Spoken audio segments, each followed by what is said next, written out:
You're a fraud. This court doesn't recognize fake heroes.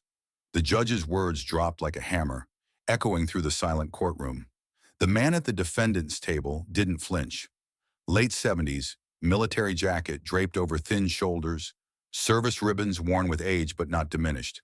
His name was Arthur Briggs, Vietnam veteran, Bronze Star recipient, and now accused of falsifying his record over a paperwork discrepancy. He stood to speak, his cane tapping softly against the polished floor. Sir, with all due respect, my record isn't forged. My name was misspelled in the archives. It's taken me 15 years to prove I was even there. The judge leaned forward. You expect me to believe that after all this time, you suddenly have witnesses? The court clerk smirked. The prosecutor rolled her eyes. A few people in the gallery chuckled. Arthur didn't react. He'd been called worse. He'd been through worse. But in that moment, the honor he'd fought for, the years he'd endured quietly, were reduced to suspicion. That's when the courtroom doors opened. Boots hit the floor, one pair then another. Then a dozen. 16 men entered in full Marine Corps dress blues. Clean-shaven, broad-shouldered, every ribbon aligned, every eye locked forward. They filed into the courtroom silently, lined the back wall, then stood at attention. The judge looked up, startled. Who are these men? One of them stepped forward. Your Honor, we're here as character witnesses for Sergeant Arthur Briggs. He saved each of our lives in 1971. Hugh City. He didn't forge a thing. He earned everything on that jacket with blood. Gas rippled through the room. The clerk's jaw dropped. The prosecutor's pen fell from her hand. The judge stammered, You served with him? Another Marine stepped forward. I took a bullet through the shoulder because Briggs pushed me out of the way. He carried me 4 miles to an evac zone. I wouldn't be here without him. One by one, the Marines gave testimony, stories of ambushes, of lost limbs, of leadership that saved lives. They spoke with reverence, each word wrapping around the room like a salute. Arthur stood still, eyes misting but unbroken.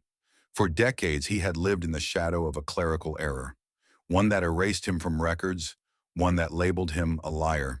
Another Marine said, When we got back, we didn't talk much. We couldn't. But Briggs, he never stopped checking in. He never stopped carrying the weight.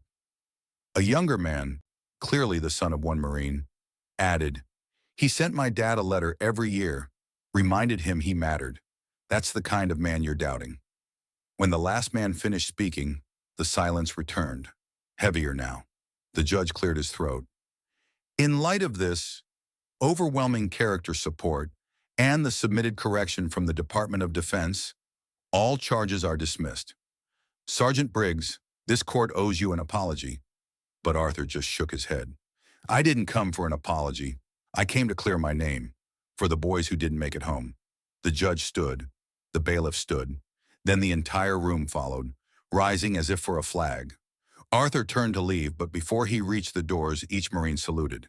And Arthur, with shaking hands, returned everyone. Outside, reporters swarmed, microphones in his face. Questions shouted, but Arthur only gave one statement. Truth takes time, but it always stands. That footage aired that night across every major news outlet. Headlines read, Marines stand for their own, and hero vindicated after courtroom shame. But Arthur didn't watch the coverage. He returned to his quiet home, to the shelf where 5 framed photos stood, each a brother he'd lost. The next morning he visited the cemetery, placed a hand on each of the headstones he visited every year. They remembered, he whispered, and that was all I ever needed. In the weeks that followed, the courtroom video inspired a wave of support. Veterans from across the country shared similar stories of lost records, forgotten honors. The Department of Defense issued a public memo.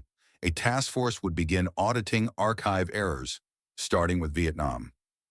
They named it the Briggs Initiative. Letters poured in, from children, from soldiers, from strangers. One read, My grandpa served. He never talked about it, but I showed him your story and he cried. Thank you. Another said, I doubted my own father's stories until I saw what they did to you.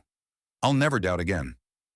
A month later, Arthur received an invitation, Marine Corps Ball, guest of honor.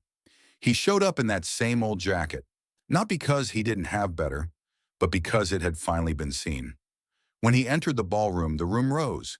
Men in dress blues, women in gowns, all stood. A general took the mic. Tonight, we don't just honor a hero, we honor the truth. And the truth is, Sergeant Arthur Briggs never needed to prove anything. But he did. For them. For us. For history. Arthur didn't cry. But his eyes stayed glassy all night, and when he left, every Marine in that room stood once more. Because respect, once earned, never fades. If this story touched even 1% of your heart, drop a comment and tell us where you're watching from. Your words might be the spark someone else needs today. Don't forget to like, share, and subscribe for more powerful stories.